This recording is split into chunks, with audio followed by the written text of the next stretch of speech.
Japan is quietly vanishing. In 2024, just 686,000 babies were born, the lowest since records began in 1899. That same year, nearly 1.6 million people died. The country that once symbolized the future is now running out of people. Its population is shrinking at a pace no modern nation has ever seen. But how did the world's most advanced, high-tech nation, a country that once looked unstoppable, become the first place where the future itself seems to be collapsing? Japan's population story isn't just about decline, it's about speed. In 2008, the country peaked at 128 million people. Since then, it has shrunk every single year. By 2024 alone, Japan lost almost 900,000 people, the steepest drop since records began. The fertility rate has plunged to 1.15 children per woman, barely half of what's needed to keep the population stable. In Tokyo, the number is even lower, falling below 1.0 for the first time. Nearly 1 in 3 Japanese citizens is already over 65. More than 1 in 10 is over 80. The result? Japan is entering what demographers call a super-aged society. And the projections are even starker. By 2070, Japan's population is expected to fall to just 87 million people, almost half of its peak. Japan's crisis isn't just about numbers. It's about choices, or rather, the lack of them. Fewer marriages. Marriage is still the main gateway to starting a family in Japan, but weddings are disappearing. In 2023, fewer than 500,000 couples tied the knot, the lowest number since 1917. Work culture. Then there's Japan's infamous work culture. For men, careers consume everything. For women,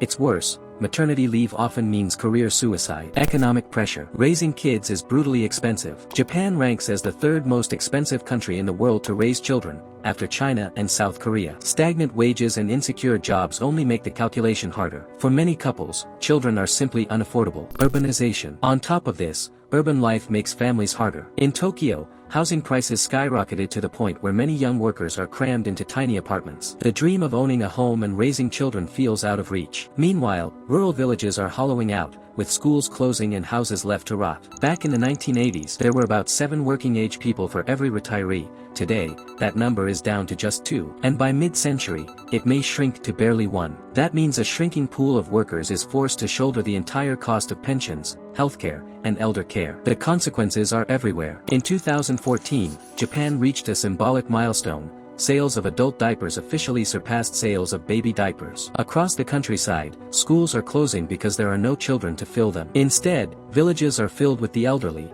and with abandoned homes, known as ikiya. There are nearly 9 million of these empty houses scattered across Japan. But perhaps the most haunting sign of this aging society is kotokushi, lonely death. Tens of thousands of elderly Japanese die alone in their homes every year, unnoticed for days or even weeks. In 2024 alone, more than 76,000 people died this way, most of them over 65. Japan is entering uncharted territory. Entire towns are vanishing, urban areas are being reshaped for the elderly, and politics itself is tilting toward an older electorate. Japan's workforce is vanishing. By 2040, the country could face a shortfall of 11 million workers if current trends continue. Many companies now rely on employees well into their 70s, simply because there's no one else left. But even with older workers stepping in, the math doesn't add up. Fewer people means fewer consumers. Demand for homes, cars, and electronics, once the engines of Japan's growth, is collapsing. Rural towns can't sell their properties, and even big cities are feeling the slowdown. Japan's economy has been stagnating since the 1990s, a period known as the lost decades. Now, with a shrinking population, growth is almost impossible. Instead of chasing bigger GDP numbers, the focus shifts to survival, trying to maintain living standards with fewer and fewer people. Meanwhile, the government faces a crushing fiscal burden. Japan already has the highest public debt in the world, more than 250% of its GDP, and the pressure is only growing. Social security, pensions, and healthcare for the elderly already eat up 16% of national income. By 2025, that figure could rise to 30%. When combined with other public spending, nearly 60% of Japan's economy could be locked into supporting the elderly. This creates a dangerous loop. Taxes rise, benefits get cut, but younger generations, already struggling with stagnant wages and high costs, see even less incentive to have children. The very policies meant to keep the system afloat risk making the problem worse. The truth is, Japan is stuck in a demographic trap. Fewer workers mean less growth. Less growth means more pressure on the young, and more pressure means fewer children. A slow, grinding spiral, nearly impossible to escape. Japan has been aware of its population crisis for decades, kids, and it's tried almost everything. Parents receive cash bonuses for having children. Since 2023, the government increased its lump sum birth allowance to 500,000 yen, about $3,400 per child. Plans are in motion to make childbirth completely free by 2026. Families with multiple kids get larger monthly allowances, and daycare centers have expanded in cities like Tokyo, where preschool will soon be free for all children. Work reforms are another push. Companies are experimenting with 4-day work weeks, telecommuting, and stricter overtime caps. The government has even launched campaigns encouraging men to take paternity leave, something that's still rare in Japanese culture. Japan has also opened the door, cautiously, to immigration. Since 2019, its Specified Skilled Worker Program has aimed to bring in foreign labor for critical industries like construction, caregiving, and farming. By 2025, Japan had 3.67 million foreign residents. But despite all these efforts, the numbers keep falling. Birth rates keep hitting record lows. Marriage rates continue to slide, and immigration, at barely 3% of Japan's population, is nowhere near enough to offset the losses. Why? Because money alone can't solve this. Financial incentives don't change a work culture where family life feels impossible. They don't erase gender expectations that push women out of careers.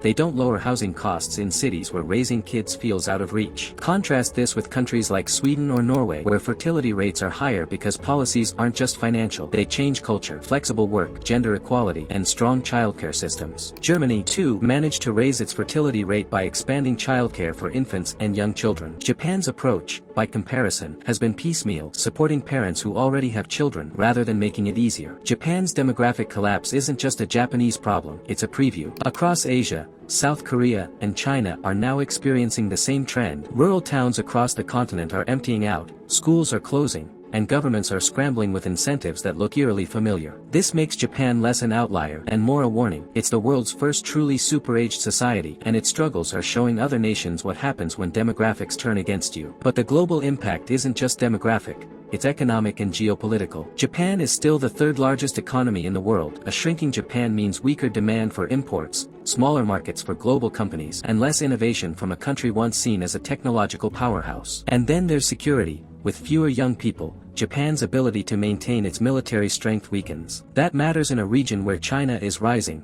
and tensions over Taiwan and the South China Sea are escalating. An aging, shrinking Japan could shift the balance of power in Asia. Japan's story is more than numbers on a graph. Its villages disappearing, schools shutting down, and millions of lives lived longer, but lonelier. It's a nation that once seemed unstoppable, now struggling with the weight of its own success. The country's future, in a literal sense, is shrinking before our eyes. But here's the paradox. Japan is both a tragedy and a teacher. The rest of the world should pay attention because Japan's crisis is spreading. Because the collapse of Japan's future might not be the end of the story. It could be the beginning of a new one, for the entire world.